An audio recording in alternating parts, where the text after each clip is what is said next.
Welcome back to the continuation of NBME 24 explanations. Last time we did questions 1 to 25, so right now I'll do another 25 questions. I'll probably be going live every day, like around 5-ish, roughly, so that I can uh, preserve my I guess hydration throughout the day for Ramadan, right? So now I'll be talking for almost an hour and a half straight, and if I get really dehydrated, well, it's okay. It'll almost be time to eat and drink, so I'll make it. And on top of that, I've been making all the explanations. It's a little bit of work, as you guys might have heard. All the resources online that actually provide any level of explanation. One, it's not entirely trustworthy, and then two, some unrespectable websites have started charging for prices. So charging for explanations, which is absurd. It's very unethical. It's very it takes away from what we're supposed to be doing as doctors, and it's just kind of silly. So here we go, continuing on from question number 26. 71-year-old woman with non-Hodgkin lymphoma is diagnosed with lymphomatous meningitis. Her serum creatinine concentration is 2.3. A course of intrathecal methotrexate is planned. IV administration of which of the following adjuvant agents is most appropriate for this patient? Now keep in mind the numbers that I've written for page references here are for First Aid 2019. The first page is the actual First Aid 2019. The second number here is for my personal annotated one. So this question was an excellent question that is very high yield regarding methotrexate. There's a similar topic for 5-fluorouracil. There's a bunch of stuff happening. Yeah, man, that sucks, Joseph. Like, these cancellations are just back to back. It's Prometrics handling it as bad as America's handling everything else in terms of COVID, so it just really sucks. Okay, so this question is directly about methotrexate, and they really tried to catch you with answer choice A being folic acid. A lot of people must have fallen for it. It really depends on what part of the test you're up to, right? So, like, if this was the last question for block number 4 and you're running out of time, you might just see folic acid, lock it in, and move on. And, hopefully it's not going to be the determining question that'll decide whether or not you pass or fail. But the correct answer here was leucovorin, which is discussed in First Aid very nicely. So, where they talk about antimetabolite therapy, this is the page that talks about azathioprine, cladribine, all these medications that prevent DNA synthesis. Of all of them, the two most high yield are 5-fluorouracil and methotrexate. You can see I have a bunch of notes on my PDF over here because these guys are pretty significant. There's more to them than what's just in First Aid. At the same time, azathioprine is extremely high yield as well, and there's a lot to know about that with regards to HGPRT and xanthine oxidase inhibitors and whatnot. But the stuff I wrote right here, this is extra notes I added into this just to better summarize what happens with methotrexate and 5-fluorouracil. So for both medications, you can see they do mention using leucovorin, right? For 5-fluorouracil, you give leucovorin to enhance the effects of 5-fluorouracil. Leucovorin actually helps the 5-fluorouracil better bind with its target enzyme, thymidylate synthase, right? So I wrote that here. Leucovorin is readily converted to 5-MTHF, which stabilizes the bond between 5-fluorouracil and thymidylate synthase. And that's another topic that NBME can totally ask you a question on, and of course it can be on your step 1. Our current question is on methotrexate, which also has leucovorin in the First Aid, and it's supposed to be given, but for a different reason. Here, you give leucovorin to make up for the folic acid loss. So the way methotrexate works is that it's a folic acid analog. It inhibits dihydrofolate reductase, and then it decreases the amount of TMPs you'll make, so you decrease DNA synthesis. This picture here kind of shows you how that's working, right? So you have your folate coming in, DHF is here, dihydrofolate, and the dihydrofolate reductase is the enzyme. This is the enzyme methotrexate would be stopping. So you would no longer make THF, and then you would no longer be able to make the DTMPs that you need for DNA synthesis. Giving leucovorin bypasses this step and starts from right here, 5-MTHF, this is it, right? And from here on, you're able to go ahead and have the active form, right, without needing to take folic acid. So leucovorin is just a way to avoid the path that methotrexate is stopping, while still avoiding the side effect of not having folic acid, which is myelosuppression. That's a very interesting thing that occurs, the differences between 5-fluorouracil and methotrexate and how leucovorin is effective in both of them. But again, a great question, very straightforward.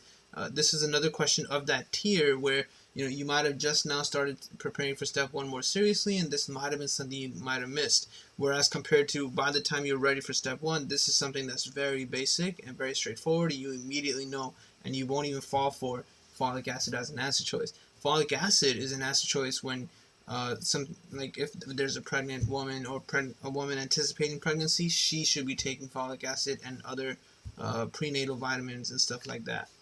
Other than that, B1, B6, and vitamin C didn't have anything to do with this question.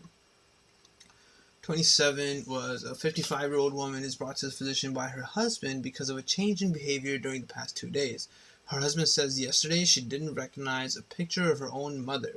Neurologic examination shows that she has an inability to recognize objects unless she touches them or hears the sound that they make. These findings most likely indicate a lesion involving the area supplied by which of the following arteries. Now, very interesting. While you're reading this question, you might immediately have vibes of Alzheimer's disease or some other neurodegenerative disorder. But understand that the question did a very straightforward, good job telling you that she's just having problems recognizing things, right? She can't recognize something, which was just a picture of her own mother, and she can't recognize objects unless she actually touches them and tries to figure out, what it is based off of other things besides her visual abilities, right? So it looks like she's having trouble associating things with what she sees. So when you look at all your answer choices, ACA, anterior choroidal, lenticular striae, PCA, and thalamoperforating. Now, these are all real arteries, yes, and not all of them are relevant to this problem, though. Anterior cerebral and middle cerebral arteries are relevant to the legs, right? So that was completely out of the question. You wouldn't pick those answer choices at all because not just legs and arms, the limbs, because the anterior cerebral and posterior cerebral arteries, those guys are more so responsible for the sensory and capabilities of those limbs. Anterior choroidal is almost never the correct answer for anything like this. Lenticulostriate artery is a very commonly infarcted artery. Many people have lacunar infarcts in it due to hypertension that's poorly managed, and it's not really that big of a deal until the hypertension becomes worse. Because this is more so a visual thing, you always associate visual things with the back of the head, and that's your posterior cerebral artery basically, and that's all this patient had. So this problem that she has is called prosopagnosia.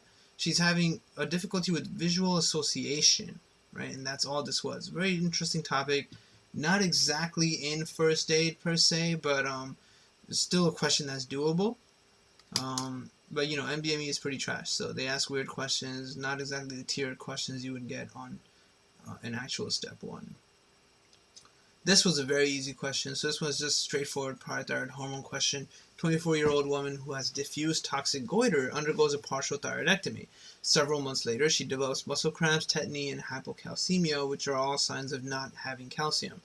Which of the following sets of lab findings is most in serum is most consistent with these findings? So what you had to understand in this question that when you get a thyroidectomy done for whatever reason, sometimes the parathyroid glands are also removed, and most likely she also had her parathyroid glands removed, so she's not going to make parathyroid hormone.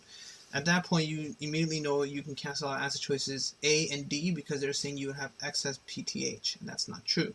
You would have low PTH, and PTH is phosphate trashing hormone. You lose phosphate, so if you don't have the trashing happen, you would have high phosphates, and that gives you answer choice B. High phosphates, low PTH, no effect on vitamin D. PTH doesn't do anything directly to vitamin D. Vitamin D is a whole different thing. They both work on similar things. Vitamin D will be there to reabsorb more phosphates. Remember that PTH and vitamin D are not exactly enemies. They work together. They're part of the same company, which is your body. Vitamin D's job is to pick back up the phosphates from your intestines, whereas PTH gets rid of phosphates in the kidney. So they do work together very well, and this question was just a straightforward question about losing your parathyroid glands. This was okay as well. This was a 56-year-old man that has a 3-year history of progressive memory loss, followed by aphasia, visual-spatial disorientation, and inappropriate behavior. His father died at a nursing home at age 65, 6 years after the onset of progressive dementia. His 55-year-old brother has had some difficulty remembering recent events and recalling familiar names. The patient himself, who was 56, dies 5 years after the onset of these symptoms, which now would make it 61. At autopsy, examination of the brain shows cerebral atrophy, predominantly in the mesalotemporal and parietal cortices. In these areas, there are neurofibrillary tangles, neuritic plaques, and marked neuronal loss. So it all looks like some form of Alzheimer's. This disorder most likely indicates a mutation in a gene encoding for which of the following molecules. Now, you might not necessarily remember presenilin from the Alzheimer portion of neural, but you should definitely remember the other guys, right? So this disorder does not involve a mutation in amyloid A protein. Amyloid A protein is amyloid A. That's the thing that's related to inflammation. It's not the same amyloid that you would think of for other things. So let's go take a look at it. 568. And so right here you have your Alzheimer's disease, right? This stuff has amyloid precursor protein, which is not the same thing as amyloid A. Amyloid A is one of the inflammatory things that's in the pathology chapter, so completely irrelevant. But presenilin is here, right? Presenilin. And this presenilin stuff is responsible for the familial forms of Alzheimer's disease. As you could tell, it is a familial thing. Multiple people in this family are looking like they're getting Alzheimer's disease, right? So it's all related to presenilin. Neurofilament protein, beta-2 microglobulin, those are irrelevant answer choices that are not really necessarily related to what's happening in Alzheimer's. Right? Beta-2 microglobulin is actually related to another thing that's pretty significant too. But you want to make sure you know these, right? So as I always say, mastering topics. So this is part of that. Mastering a topic would be this topic of neurodegenerative disorders. You want to master all of these. You should be able to talk about what you would find in a patient, what the histology would have, what the presentation would look like, what's special about the disease, any other relevant things for each one of these. Hi Tasneem. No, not really. I never mentioned any kind of order to do NBMEs in. I wouldn't recommend really following anything like that either. Different people have different things they talk about for the order to do NBMEs in, but it all really depends on their personal thing about what's easy for them and what's hard for them. Otherwise, an NBME that you might think is easy could actually be very hard for someone else, and that would turn out to be the worst first NBME to do for them. So just do it in any order you want to. Theoretically, I would say do it in the natural order, ascending numbers, 18, 19, 20, like that. And then, of course, go ahead and watch my explanation videos. I have explanations for everything. I think I skipped 19 in between. So I have 18, 20, 21, 22, and 23, I believe. And then this is going to be explanation for 24 right now. Alright, so that's that Alzheimer's question we have right there. Presenilin, very straightforward. Nothing insane. This one was a little weird. This question was definitely a little weird. Could catch you off guard, could make you feel a little intimidated, but it does teach you and it does check you on how much you know your nervous system. So a 60-year-old woman is receiving cisplatin therapy for advanced transitional cell bladder cancer. She develops paresthesias and the medication is stopped. The medication likely damaged the largest cells in the region labeled B in the drawing of the spinal cord lesion, and they show you the spinal cord lesion. The damage to these cells would most likely lead to which of the following motor signs? Now, you look at all your answer choices. If you don't have a good understanding of the nervous system, then many of these answer choices might actually look like they can all be plausible. If anything, you might be able to cancel out fibrillations. Once the fibrillations are gone, though, you still have 4 answer choices that you're stuck with. Babinski sign is more so a sign of immature development of the nervous system and any demyelination that can occur in the nervous system. And since this isn't really relevant to demyelination and immature growth, you can cancel out A. That still leaves you with clonus, hyporeflexia, and muscle atrophy. So what they're showing you with B is actually your dorsal root ganglion, right? And if you were able to understand that, and if you know anything about dorsal root ganglion, then you would know the answer is just D. Right? So this area B over here is your dorsal root ganglion. It's responsible for, most commonly, this reflex that you do with the hammer at the knee, right? So the knee jerk reflex. This area carries many afferents, which would then allow you to do, when you feel something, you give it a reflex, right? You do something in response. That reflex would diminish because you might not actually feel this pressure over here on the patellar tendon. You might not actually feel the Golgi tendon organ activating, none of that. And all of these are not exactly high yield topics, but they are definitely topics that have been talked about in various NBMEs or UWorld questions. The Golgi tendon organ was definitely tested on in a UWorld question, and this knee-jerk thing is something that every doctor at some point will end up doing or hearing about, so very significant. Right, so this was just hyporeflexia. Answer was just D. 31 was a straightforward question about heme synthesis. So it's a 30-year-old woman comes to the physician for follow-up treatment of chronic renal failure and normocytic normochromic anemia. Following the administration of recombinant human erythropoietin, her hemoglobin concentration increases in part due to increased activity of D-ALA, right? So 5-aminolevulinic acid, that's D-ALA synthase in erythrocytes. This enzyme regulates the reaction involving the condensation of which of the following compounds?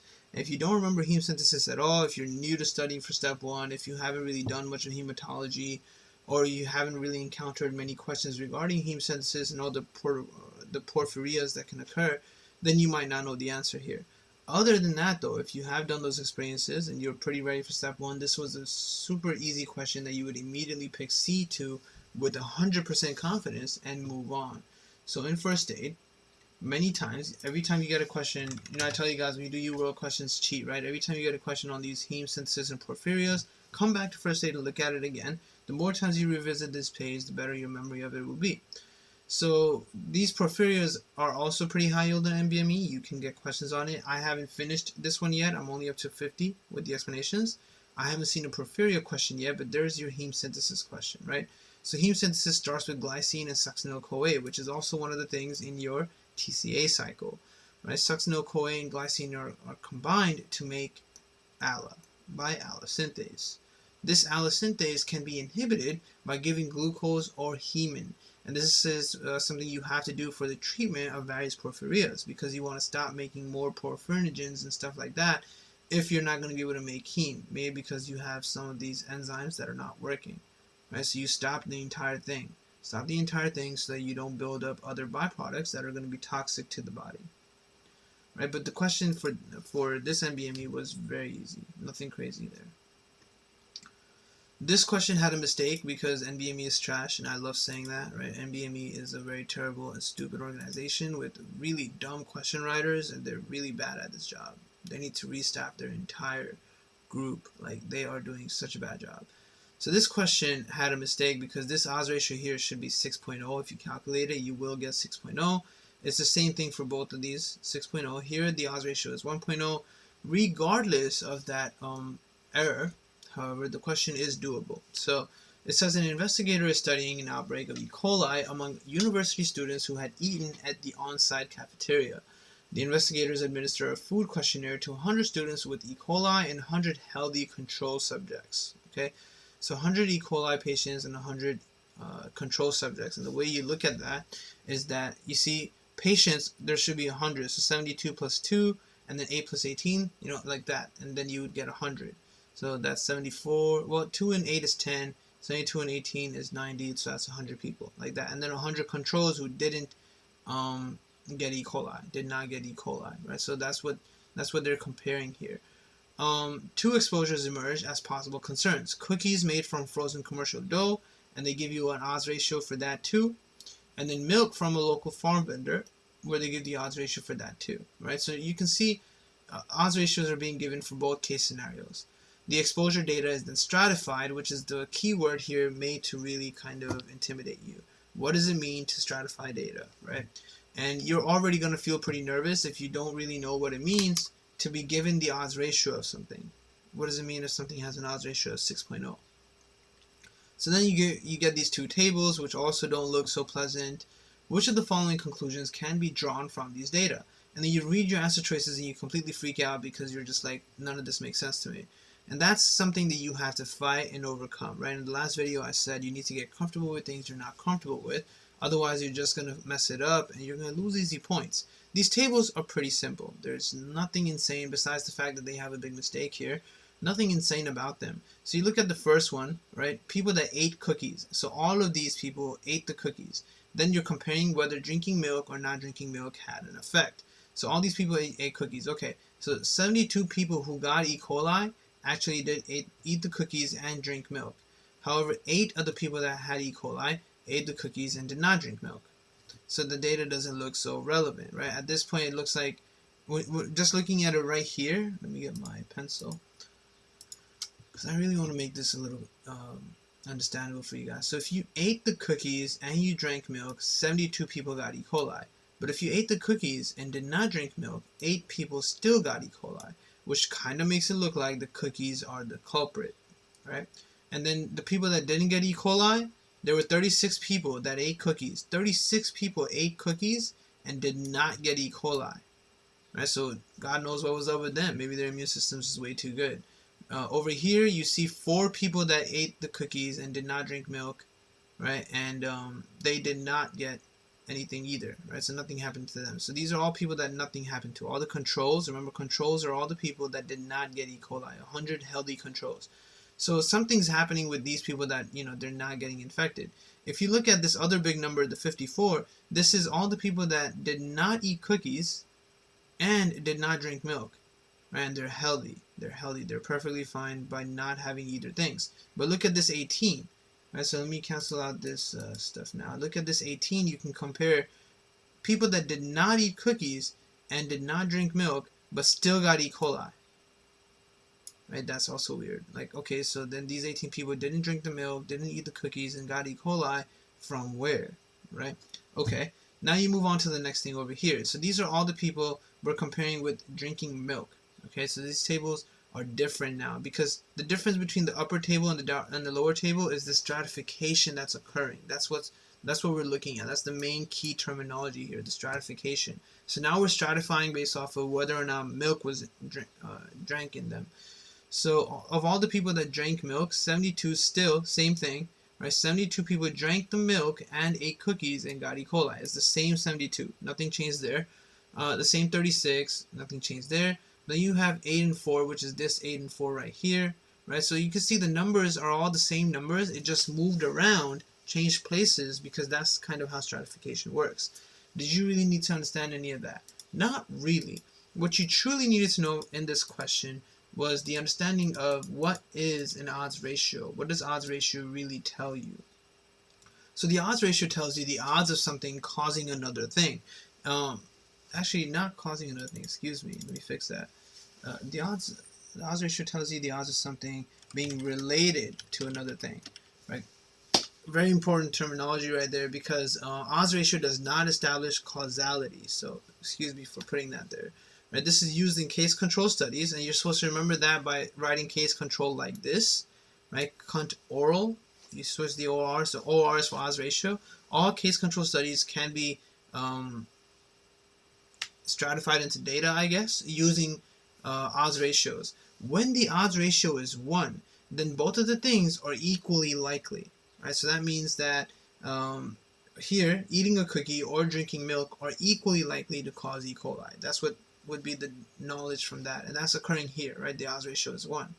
When the odds ratio is more than 1, then the relevant exposure is related to the outcome, right? It doesn't mean that it's causing the outcome, it just means it's related to the outcome. So drinking milk continuously has an odds ratio of 1.0, right? All the data that was stratified using drinking milk was an odds ratio of 1.0. Great. But the top right, assuming that we don't see the mistake here, but the top right over here, which was stratified based off of eating cookies, has an odds ratio of 6.0. Also look in the beginning, right? In the beginning, they told you that this odds ratio was 6.0 to begin with the dough for the cookies, right? But the odds ratio for the milk was 3.9, and it got reduced. The odds ratio went away and got lower when they stratified it with eating cookies. So it looks like, and you might not be able to say it 100% confidently during the test, but it looks like the cookies are the problem here, and that was the answer. Only cookies are independently associated with E. coli cases. Look at the way these answer choices are worded, right? None of them are saying that cookies are what caused the E. coli cases, but they're associated, somehow independently associated with E. coli cases. The milk might have a hand in this too. Some people might have gotten it just because of the milk. As you could see, right? Patients that did not eat cookies and drank the milk and got E. coli, 2 of them. Right? So something's happening, something's weird. Either way, very, intimidating question. It's long. They have 2 tables. They even have a mistake in there because that's what NBME does. But Doable indeed. You just have to make sure you know what is odds ratio, the odds of one thing being related to another thing. In first aid, the odds ratio example is about smoking and lung cancer. Right, so odds ratio does not establish causality, but it does establish a connection. So you can see here, typically used in case control, depicts the odds of a certain outcome given an exposure, right, versus the odds of the same outcome in the absence of that exposure. In our question, we were looking at people getting E. coli with cookies, with milk, or without any of it, right? And it does not establish causality. Very important to remember that. Also, odds ratio is it's conversive too. It works both ways. So it also means that for our E. coli example, it doesn't really work. But if let's imagine that it could, then the answer the other way would also be significant. So E. coli would be directly related to people eating cookies, something like that. It works both ways. So make sure you understand that, because this is just a ratio of A and B. It doesn't mean that A is causing B. It just means A and B are related, and not exactly in the sense that A is causing the B. So very important to remember that, because they love testing you on that concept of understanding the causality aspect of things. This was okay. All right, this was a pretty weird question. I didn't per se like it, but when I read the question, I looked at all the answer choices. The only answer choice I could really pick between was A or C, and I went with C. Right, and that was the correct answer here. So 68-year-old woman comes to the physician because of a 9-month history of abdominal pain after meals. She also has a 24-pound weight loss during this period because it hurts to eat. She says she avoids eating because of cramping pain that lasts approximately an hour after meals. She underwent coronary artery bypass grafting for angina 6 years ago. Current medications include aspirin, atenolol, and simvastatin. Her pulse is 62 per minute, respirations are 16 per minute, and blood pressure is 160/90, very high. Physical exam shows a thin body frame and a soft, non-tender abdomen. There are no masses and no organomegaly. A CT scan of the abdomen shows a 3 centimeter ectatic aorta. That sentence may not mean shit to you. Which of the following pairs of arteries is most likely involved in this patient's condition? And you look at all these answer choices, and some of them mention the hepatic, right, B and E, the hepatic artery. To me, the hepatic artery didn't seem like anything relevant at all. Usually when you have some kind of liver problem, it's not going to be related to an hepatic artery. It'll be either the portal venous system or the hepatic veins, such as in what is it called? Budd-Chiari syndrome, right? Budd-Chiari syndrome. So I canceled out B and E just because of that. Hepatic arteries are almost never a thing for any question. I didn't like answer choice D because I wasn't sure why inferior phrenic artery would have anything to do with any of this. So it really just brought you down to A and C. And they're all relevant, right? Those are your mesenteric arteries. You have celiac and inferior mesenteric, or inferior mesenteric and superior mesenteric. What do you pick? So which of the following pairs of arteries is most likely involved in this patient's condition? I chose C because inferior and superior mesenteric artery are related to each other. They also have some border areas where they both supply blood together. And you have to remember, those are the watershed areas that don't get good supply. They do not get good blood supply to begin with. It's like, one artery is coming to this area and another big artery is coming to this area. Those end points are only bringing a little bit of blood to this shared area. And that's your watershed zone. So as soon as either one of these big arteries no longer brings blood to that area, the other one can only bring that same tiny amount, and it might not be sufficient enough for that watershed area to get blood. And my guess would have been that something must have happened to this patient such that those two arteries are having a problem supplying blood. And that's why this patient gets pain that lasts a very long time, an hour after meals, right? It's not something stomach related, definitely not something stomach related, such as an ulcer or something, because that would occur immediately. It would also pass within 20 minutes, 30 minutes, something like that.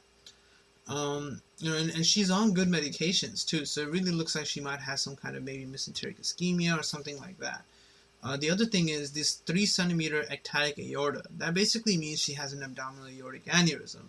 Generally, those things tend to occur below the renal branches. So the two closest branches are the SMA and IMA, right? One which is above and the other which is below the renal arteries. So, this was a pretty doable question if you could just apply the knowledge and use the anatomy of the GIT, and then understand that some of these other arteries are just irrelevant, right? This is an NBME favorite. Some troll in NBME loves talking about this stuff. So this question has been in previous NBMEs as well. A 12-year-old boy is brought to the physician by his mother because of a persistent rash around his nose and mouth for 4 months. He has also had a decreased appetite and an unintentional weight loss of 10 pounds in 3 months. His mother states the rash developed shortly after he started at his new school. I wonder if he keeps getting into something. I've tried hydrocortisone cream, but it didn't work. Right, so I wonder if he keeps getting into something is a way that the mother is basically saying, I wonder if he's getting into drugs, right? That's what she's kind of trying to get at. She adds, and now his grades are falling, and he's not eating as much as he used to. I hope he's not depressed because of the rash. The rash began as mild redness and then became dry and started to flake. The patient says there is no pain or discomfort with the rash. Physical exam shows injection of both conjunctivae, which is almost always a giveaway for some kind of drug abuse, right? Cops use that knowledge all the time. An eczematous eruption extending inferiorly from the nasolabial fold to the upper lip, and an erythematous nasal mucosa that is friable with gold stippling, right? So I liked these pictures I found, right? Because these are all pictures of people that have been huffing something. So this is called huffing. You're sniffing something that's giving you some level of a high, and it makes you feel good. It's almost equivalent to doing drugs. Which of the following is the most likely cause of this patient's condition? Well, it's a 12-year-old guy. You know, he's starting school. Most likely he's just using glue, right? Glue abuse, inhaling glue abuse. This is something that was in another NBME question for the same exact answer, inhaling glue, right? And they try to trick you with other answer choices like paint and whatnot, which are also plausible. And so some of these guys are actually people that were arrested for huffing inhalants like glue, paint, markers, and other solvents, nail polish, whatever it might be. So not the most far-fetched thing. It's pretty real. It happens. It's weird. But, you know, that's what people do. And this guy, I love his picture because he looks so happy about it. I'm not sure what he's smiling about. But he looks really happy, like he won a lottery or something. This was an easy question. Very much doable. If you spent your time doing cardiovascular and you're done with cardiovascular and you're very ready for step 1, you would immediately catch what's happening in this. This exact phrasing of the question was also in UWorld questions. It's everywhere. So 26-year-old man is brought to the emergency department 40 minutes after being involved in a motor vehicle collision. His blood pressure is pretty low. Systolic blood pressure decreases another 20 with inspiration. Okay, and that's the giveaway for the diagnosis. Physical exam shows JVD. There are distant heart sounds, which also helps confirm the diagnosis. Which of the following is the most likely diagnosis? You look at all your answer choices and you pick pericardial tamponade and you're done, right? Well, let me put that. I forgot to write that. C. Right, so pericardial tamponade. This patient is presenting with pulsus paradoxus, and that's the UWorld graph right there showing you pulsus paradoxus. Basically, with inspiration, you would have a drop in your systolic blood pressure of more than 10, right? More than 10. So here it's decreasing by 20. That's because, remember, with inspiration, you have more venous return. Inspiration has more venous return, more blood coming back to the right atrium. And if you have your heart surrounded by a sac of water, or sac of fluid, not water, sac of fluid, as is the case of pericardial tamponade, the heart cannot expand, right? It can't expand. And the fluid around the heart also makes the heart sounds become distant, because sound traveling through water is not as solid as sound traveling through anything that's a hard surface. So you get muffled, distant heart sounds. You get a decrease in blood pressure with breathing in, and all of that leads to JVD, because of course that blood is unable to come back into the right ventricle, right atrium, so that blood stays up here, and you get all these symptoms. And this is something that you immediately have to resolve as quickly as possible, right? Cardiac tamponade. Down here was some extra notes about the same cardiac tamponade. Let me highlight this. Make it 14 also. Right, so you get the Beck's triad, which is basically your JVD, the hypotension, and what was the third thing here? JVD, hypotension, and is it the distant heart sound? I'm trying to remember.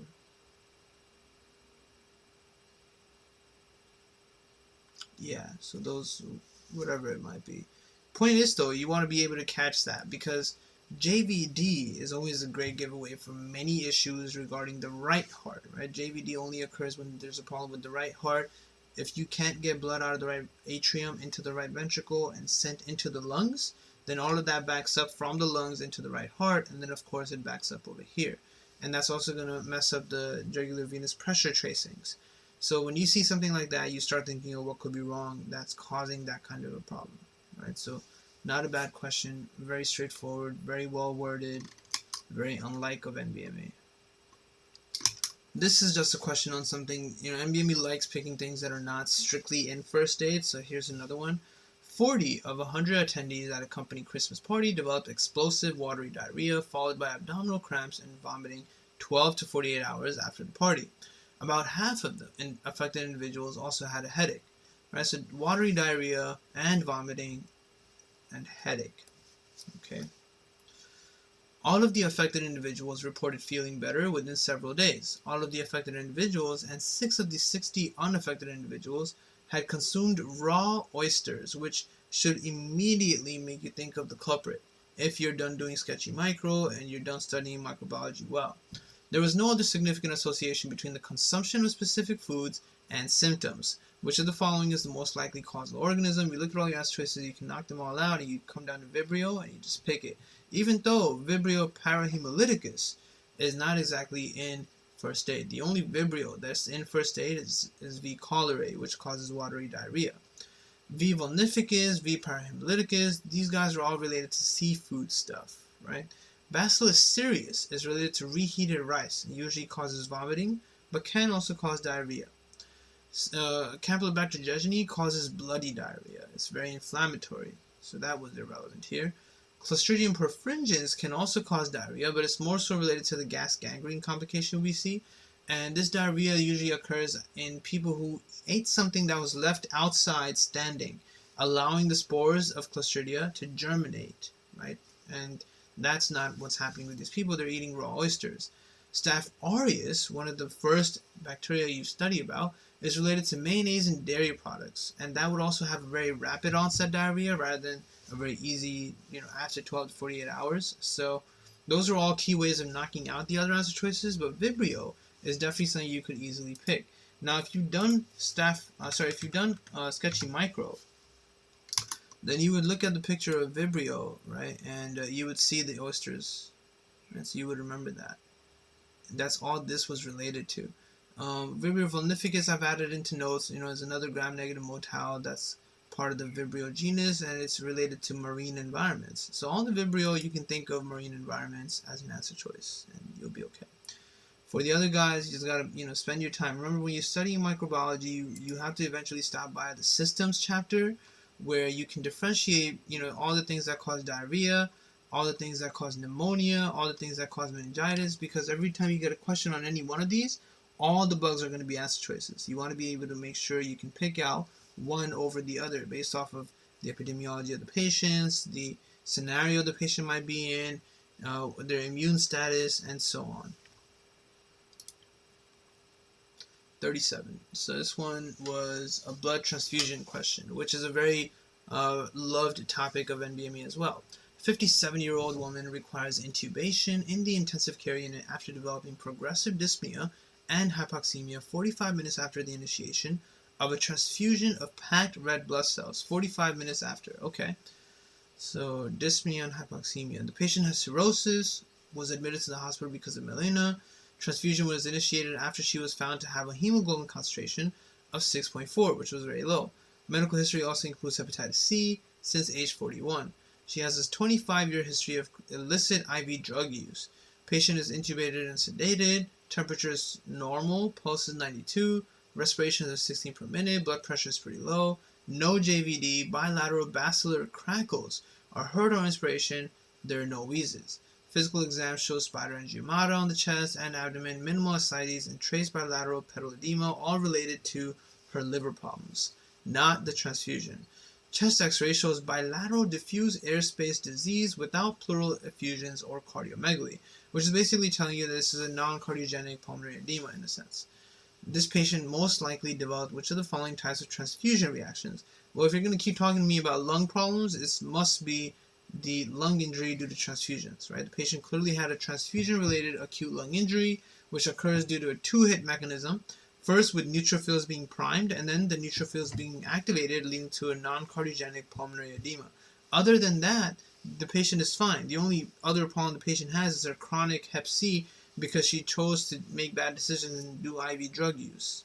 So that's different, and she's presenting with hepatic problems of that nature, but nothing else is due to the transfusion in itself, right? So this right here, you have your transfusion-related acute lung injury, right? Within minutes to 6 hours, can occur almost immediately. And neutrophils are sequestered and primed in the pulmonary vasculature, and then neutrophils are activated by a product, such as the anti-leukocyte antibodies in the transfused blood, leading to capillary permeability and pulmonary edema. And you can see right here, NBME 21 had a question about transfusion-related acute injury. NBME 22 had a similar thing about acute hemolytic transfusion reaction. They love asking about transfusion reactions. It's a very common thing, every NBME. So make sure you can talk about that without looking at the book very confidently. The other answer choices here just did not match the scenario.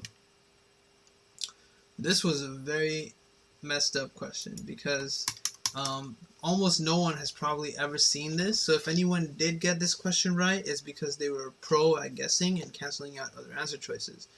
An investigator is conducting a study of a novel protein in an experimental animal model.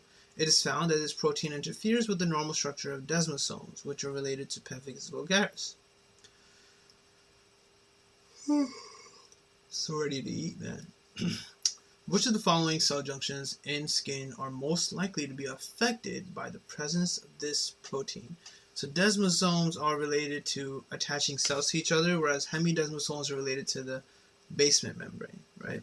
So you look at all your answer choices: basal keratinocyte and lamina lucida, basal keratinocyte and suprabasal keratinocyte, granular keratinocyte and stratum corneum, lamina lucida, lamina densa. Like, these answer choices all look very plausible. Now, if you look at the image I have over here, right, this is showing you what leads to the tombstone structure that shows up on histology in patients with pemphigus vulgaris. So this glue that's holding the epidermis to the dermis is right here, this pink buttons. Those are your desmosomes.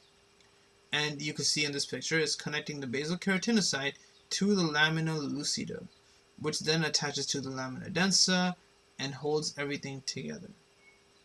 There's no reason for you to know this. You would not know this. You've probably never seen this, and you would not get this question right, because answer choice B also looks very tempting, right? One keratinocyte to another keratinocyte looks like something a desmosome would be responsible for. Answer choice D was probably the only one that looked least tensing. It should not have anything to do with multiple laminas connecting to each other.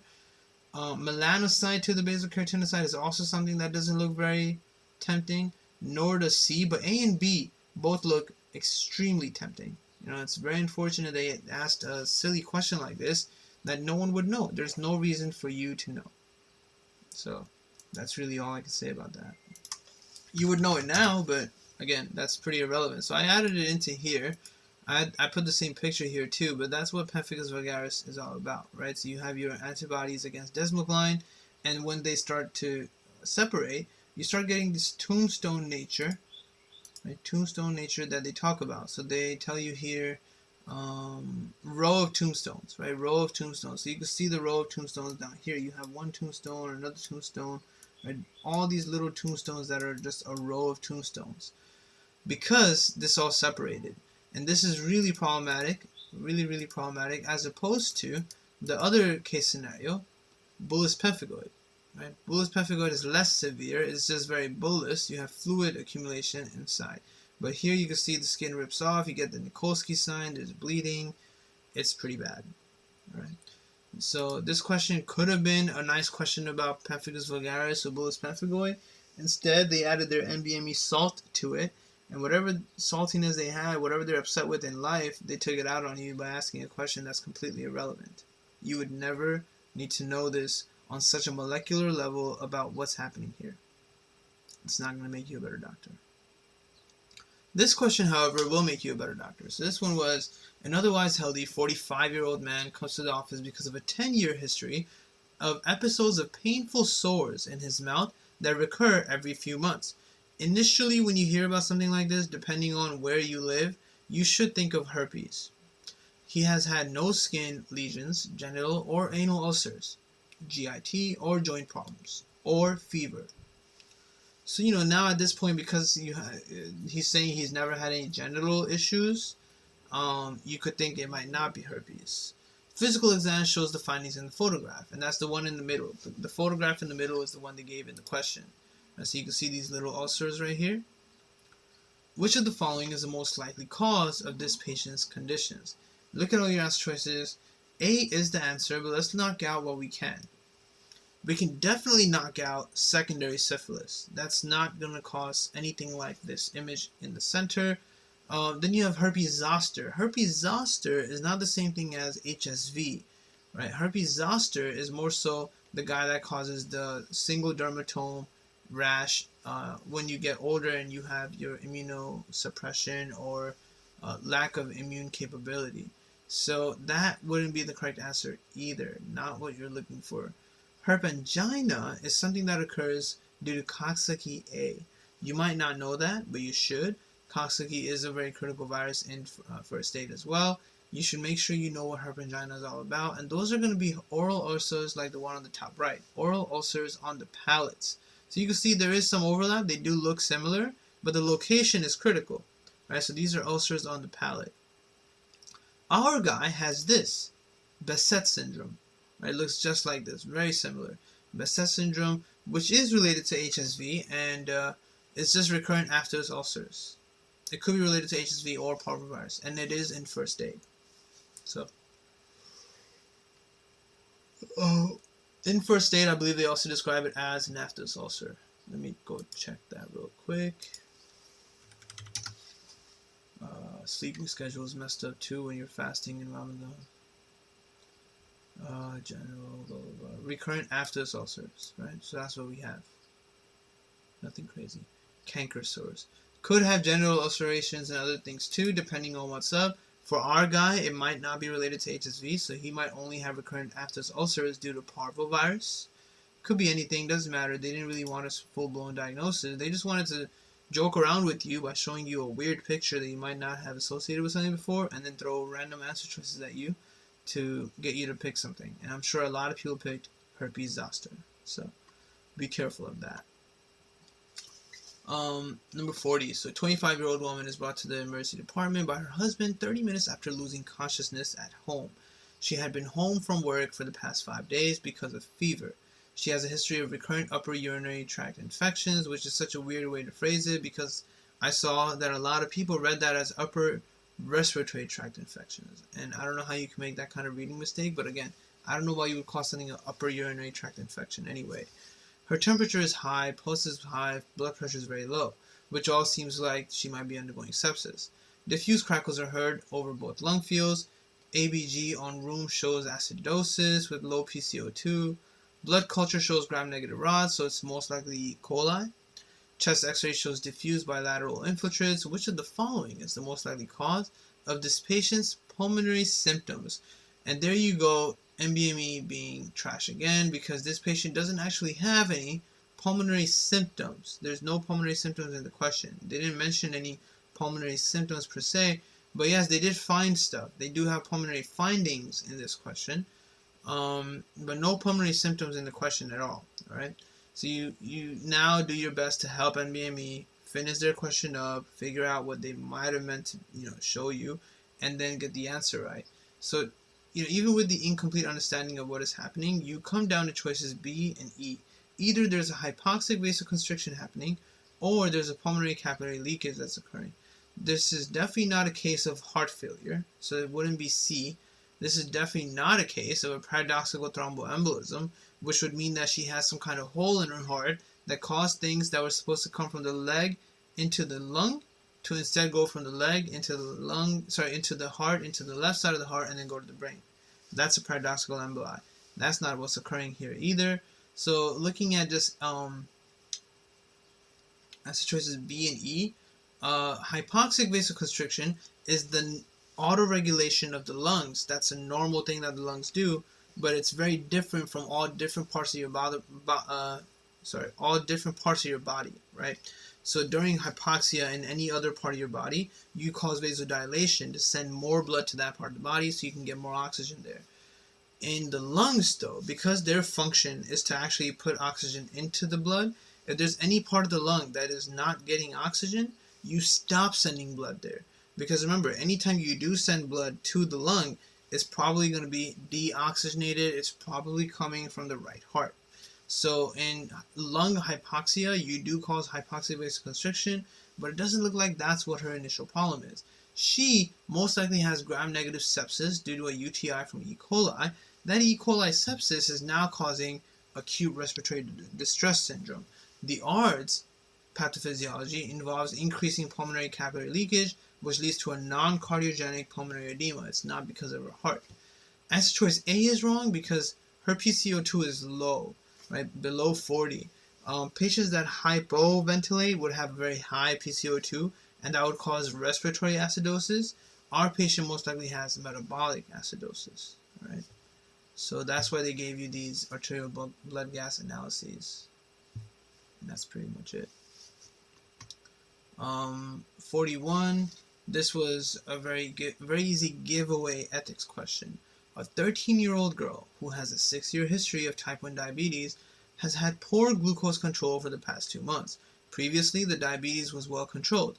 Her parents say that the stress of her illness is causing family problems and that they have been fighting with each other and their daughter, especially at meals. The parents argue with each other while in the physician's office, so that's pretty embarrassing. The patient takes her insulin as prescribed but is having difficulty following the prescribed diet. Which of the following is the most appropriate step or next step? So definitely not A. You never tell your patients to stop bickering.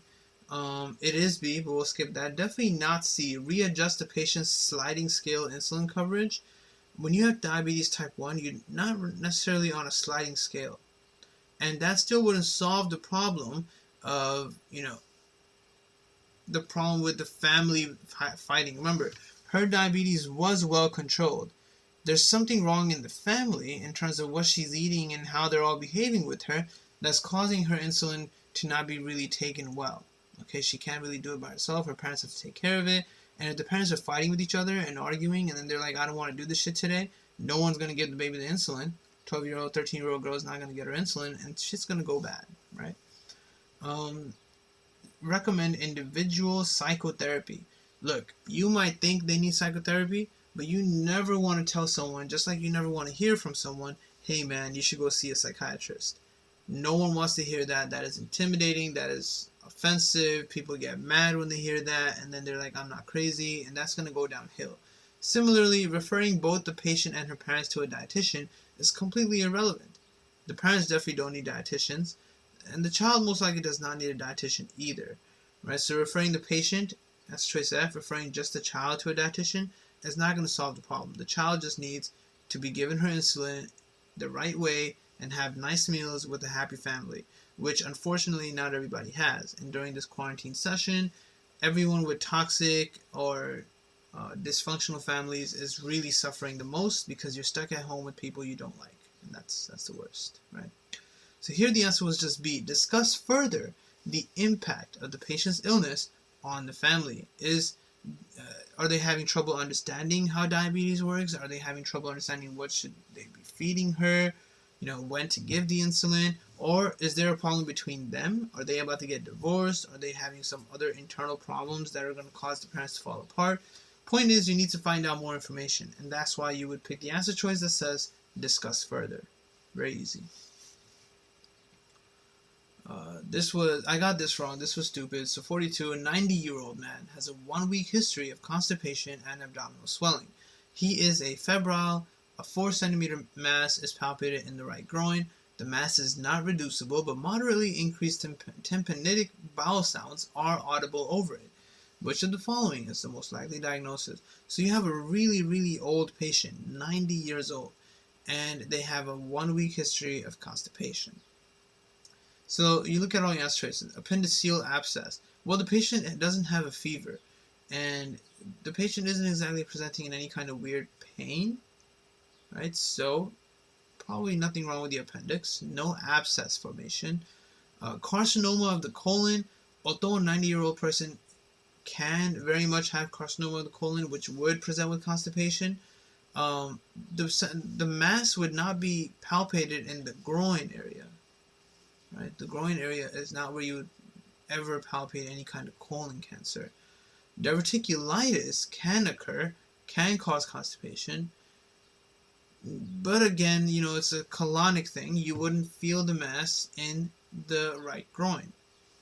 Now you have fecal impaction and incarcerated inguinal hernia. Now, the groin area was a giveaway for the inguinal hernia. You would just pick it and move on. However, I picked fecal impaction. Maybe because I was too hungry. Maybe I was just not thinking right. I don't know why. Because then when I thought about it, after looking at the correct answer, I was like, why would I think that? Fecal impaction is the only other plausible thought amidst the exhaustion of an exam and amidst this terrible NBME board of question writers. They suck. However, fecal impaction would be in the colon or rectum, not the groin as is in this patient, right? So this location that they have given in the question was the main factor that would help you figure out what you're trying to go for, right? Something's in the groin, it must be the inguinal hernia. This is an extremely old patient, so it could be a direct inguinal hernia, which is possible in elderly people. However, given the fact that this was not reducible, as most inguinal hernias are, and the fact that it is incarcerated, it's most likely a femoral hernia. Right, those get incarcerated. So, again, they didn't really care for which hernia. They don't want that as a choice. They just want you to pick E, and it's a dumb question. But again, I do think it's an easy question too. It's just worded silly. And it's not really professional. I feel like NBME questions don't meet the tier of what is a professional question. Whereas when you read a UWorld question, that is presenting yourself professionally. This was a good question. They love doing this because everyone should know what statins do and how they work, but they always find students who don't know, right? 45-year-old man with hypercholesterolemia, an LDL of 260, requires pharmacotherapy. So of course, with someone with this high of an LDL, you put them on statins. HMG-CoA reductase inhibitor will be prescribed. Which of the following is the mechanism of action of a statin? How do statins work? And they work by increasing the synthesis of LDL receptors, believe it or not. Statins actually inhibit the conversion of HMG-CoA to mevalonate, which is a precursor for cholesterol. Now you start running out of that cholesterol and can no longer make cholesterols in the liver. So the liver has to upregulate LDL receptors to pick up cholesterols and bring it back into the liver. You also ramp up HMG-CoA reductase production to replace the HMG-CoA reductase that's being inhibited. And all of these things can go wrong, and the medication is hepatotoxic. You have to watch liver function tests on anyone that's taking statins on a chronic basis. Right? Statins and fibrates cannot be taken together, unfortunately, because they have a compounding muscular side effect as well with muscle breakdown. It's another side effect that very few people know. Like, there's no solid way of knowing how it occurs. We don't know the pathophysiology of why that side effect occurs.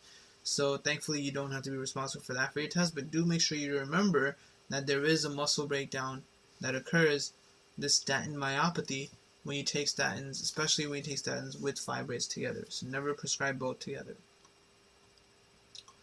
44. A 19-year-old man has had weakness of the muscles of his neck and extremities for the past week. I didn't know what was happening here either. Bladder and bowel function is normal. Position sense is impaired. Which of the following is the most likely diagnosis? And I picked ALS. This question is simply a matter of eliminating the other choices. The correct answer here was D, polyneuropathy. ALS would have no sensory or bowel bladder deficits, like they said in the first sentence. So this was an excellent bait that I fell for. However, ALS is not about weakness of muscles, right? So this patient just has weakness of the muscles in the neck and stuff. So it also has upper motor neuron and lower motor neuron degeneration, which would cause a lot of symptoms, and that would have been the wrong answer. So I picked ALS, and that wasn't correct. Parkinson's disease is irrelevant. So is poliomyelitis, which would present with asymmetric lower motor neuron lesions and respiratory failure. Syringomyelia is also wrong, and you should definitely be able to knock that out because that causes a loss of pain and temperature in the hands and the chest, the back, and in a very cape-like manner. So this was just polyneuropathy. So weird, but I would say it's doable. This one I got right, mainly because I've seen this in my rotations. So 72-year-old woman with coronary artery disease comes to the physician because of a 2-month history of progressive angina symptoms with exertion. 5 months ago, the patient underwent stent placement for significant stenoses of the proximal anterior interventricular and right coronary arteries. So basically the LAD and the RCA. She remained symptom-free for 3 months. Her pulse is 76 today and regular. Blood pressure is okay. ECG at rest shows no abnormalities. An exercise stress test, however, shows ST segment changes in 2,3 AVF, which is an inferior MI. So now you're like, okay, it looks like something is wrong again. What is the most likely cause of the patient's recurrent angina symptoms? Angina with exertion. So you look at your answer choices and you pick C. This is not the worst question, but definitely intimidating due to lack of experience with such a case. The patient had right coronary artery stenosis that was dealt with, and she was fine for 3 months. Something must have been going on in those 3 months because when she started a 2-month period of angina with exertion, right? That's what they started saying, 2-month history of progressive angina with exertion. Choices A and B fail because she is fine when she's at rest, and an aneurysm or dissection of the right coronary artery would be not fine when you're at rest. It would be painful, it would be problematic, she would have symptoms. Restenosis, right? Restenosis occurs from gradual narrowing of the stent lumen due to neo-intimal proliferation. Basically, something brought back her stenosis, right? So neo-intima. New intima is being formed and is causing the lumen to become stenosed once again, just like it was 5 months ago.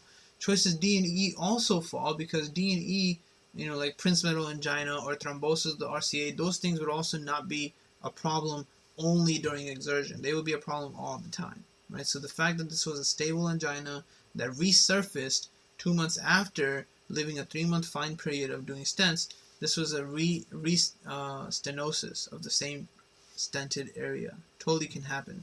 This is actually why we put patients on a regimen of antiplatelet therapy after doing the stents. 46 was your second blood transfusion question up to now. So this was also really easy, but they tried to get you with some confusing answer choices. 63-year-old woman develops flank pain, tachycardia, and hypotension while receiving a blood transfusion in the ICU.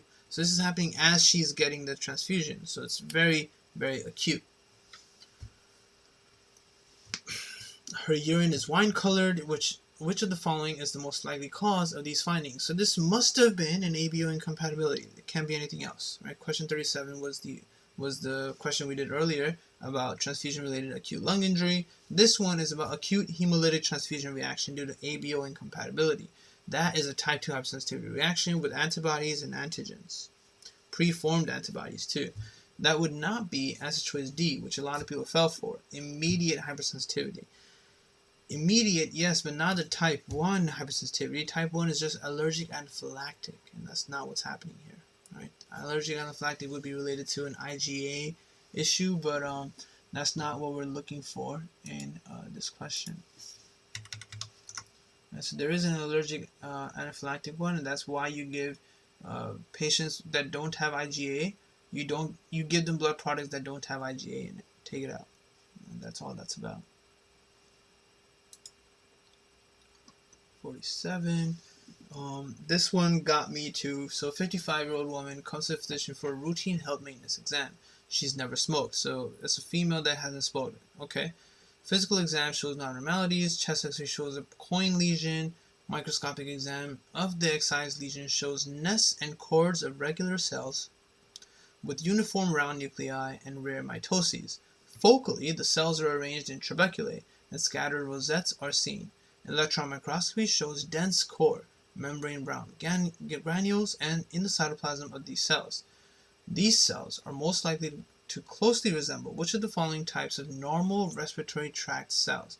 The wording of normal respiratory tract cells and me remembering the hamartomas of a lung being one of the most common benign lung lesions that are often discovered incidentally as a coin lesion, I immediately chose as choice C, which is a chondrocyte. Hamartomas usually have high cartilage in it, and that was wrong. This is actually a neuroendocrine answer. And it was kind of given away by that sentence of them describing the histology. They told you it has round nuclei and scattered rosettes, as well as nests and cords of regular cells, right? So this rosettes thing, when you see rosettes in a question, that's pretty much a giveaway for a neuroendocrine thing, right? So I don't know how I felt for it. Again, I was fasting while I'm doing this. I'll be fasting while I'm doing all of these for NBME 24. So I will definitely go ahead and say that is an excuse of mine, because my brain does not work that well without anything all day. But yeah, neuroendocrine, it was pretty much a giveaway, right? So this uniform round basically sounds like they're talking about small blue cells. And then, of course, they have the rosettes being mentioned. Any of these rosette things are usually neuroendocrine. But make sure you do remember the chondrocyte stuff. So a hamartoma is the most common benign lung lesion, usually discovered incidentally when a patient just came in for a follow-up like this woman did. Look, this woman didn't come in because she's having lung problems due to a tumor. She doesn't have any symptoms she's complaining about. They found it incidentally. So again, this is an NBME question. I don't have much faith in NBME questions.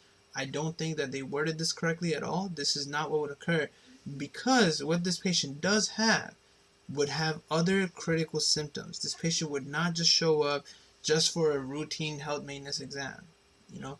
So let's go back and look at it. 767. All your lung cancers, right? She could have a small cell lung cancer.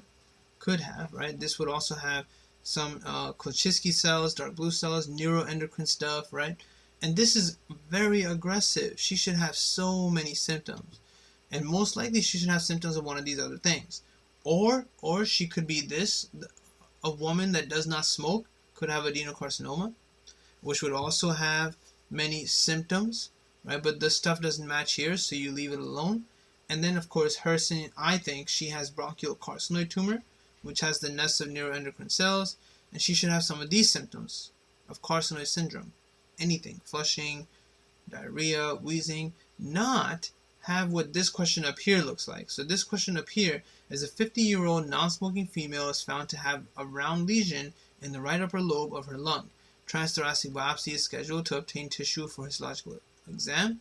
What would favor the diagnosis of hamartoma in her? And the answer was cartilage tissue in the biopsy, because remember, hamartomas are mostly comprised of what is actually around in that area. What is the normal tissue in that area? Right, so that's what I was thinking of when I picked chondrocyte. But this is actually just F, neuroendocrine cell. This is a very good question too, not bad at all. So 40-year-old man who recently immigrated to the US from Kenya is brought to the emergency department because of a 3-week history of diarrhea. He appears disoriented and cachectic, recalls 0 of 3 objects after 5 minutes. Photograph of the head, neck, and upper chest is shown. Similar findings are seen over the dorsal aspect of the hands, which are all the sun-exposed areas, right? This looks like he just took off his shirt and he's showing you a sunburn. Diagnosis of a vitamin deficiency is made. Deficient vitamin in this patient is a cofactor that contains which of the following components? They practically led you to the answer. Now, if you didn't know what the answer here is because you still haven't studied it. There's no other explanation for it. You should know immediately that this is showing you the castle necklace, which is a rash that presents around the C3-C4 dermatome. Right? This occurs in vitamin B3 niacin deficiency, and niacin is a part of niacin, adenine, whatever, the NAD stuff. So let's go back and take a look at it. Nicotinamide, adenine, this stuff right here, right? So this is the castle necklace stuff. Our patient is presenting with a case that looks a little worse than this, or might be equally as bad, but the camera might suck or something. And it's also on the hands, you can see, right? So that's the dermatitis that occurs, right? Circumferential dermatitis on hyperpigmentation of sun-exposed limbs. So the problem here is that you cannot make the nicotinamide adenine dinucleotide, NAD+. Right? Very important, niacin metabolism. Without that niacin, things go bad. 49. This is also a question. So NBME loves talking about the penis and the testes. They love it. Every NBME has at least one question about the penis and how erections work, and the testes and how blood supply for them works. This question says a 64-year-old man undergoes surgical repair of an abdominal aortic aneurysm. Okay. During the repair, the left testicular artery is ligated. Anastomotic supply from which of the following arteries will maintain adequate arterial supply to the left testes in that patient? So while the testicular artery is not working, what other artery will work? That's all they want to know. So you look at all your answer choices. Now, you might not know these two pictures that I have here. You should still be able to pick it because the other arteries are so far away that there's no way they have a connection with the testes. Even the scrotal one. You know that your scrotum is skin outside. It's not related to the testes inside. It's not the same blood supply. But the ductus deferens is connected to the testes. So there might be a blood supply that comes from the ductus deferens that actually comes close enough to also give blood to the testes, right? And that is called the deferential artery, right? And here they labeled it as artery of the ductus deferens. In another NBME, that was called the deferential artery, which is right here. So you can see in both these pictures, the testicular artery is this one right here, right? And it has a bunch of anterior veins. They are ligating the testicular artery. But then you have this, your ductus deferens, which is clearly stuck onto your testes as the epididymis. The ductus deferens has the artery of ductus deferens, which is the same thing as your deferential artery, right? This artery can also come around to the epididymis and, of course, continue blood supply into the testes. That's all this was about. So make sure you know these pictures. Worth knowing. Easy questions. Nothing crazy. Last question for today was just another urea cycle question that was also very easy. So I like NBME 24 up to question number 50. They're pretty easy questions. Full-term male newborn has lethargy, poor feeding, and vomiting 48 hours after delivery. He appears flaccid. Serum studies show increased concentrations of ammonia and uric acid. So high ammonia, that's hyperammonemia. High uric acid means that you must not be using the urea cycle correctly, right? Which of the following labeled steps in the metabolic pathway, which is showing you the urea cycle and how it has a part that's inside the mitochondria and a part that's outside, which of the parts is not working correctly? So it must be ornithine transcarbamylase deficiency, OTC deficiency, which is the most common thing. That's right here. What happens is that if you're not doing this, then you're not using the carbamoyl phosphate. That carbamoyl phosphate accumulates, right? Let's go back and take a look. It accumulates, and then it goes to the other CPS enzyme. So here, in the urea cycle, you have CPS1, right? Because you have one penis for urination, or one vagina for urination. So CPS1 is part of the urea cycle. It makes carbamoyl phosphate. Now, if ornithine transcarbamylase is not working, this carbamoyl phosphate will accumulate. Patients will also have a low level of citrulline and arginine, and they will not make much urea. This accumulating carbamoyl phosphate actually goes back into the other place it can go into, which is part of your molecular chapter. Let me scroll up. Right here, right? Carbamoyl phosphate. The same carbamoyl phosphate comes back over here now in pyrimidine synthesis and will make uric acid. That's why you have high uric acid in CPS OTC deficiency. That's it. Pretty easy question. Nothing crazy. Alright, so we'll stop here for now because I'm like dead tired. And I'll continue on tomorrow with the block 2 questions. First 25 questions of block 2. Thank you very much for joining. Keep studying hard, and I'll see you guys tomorrow.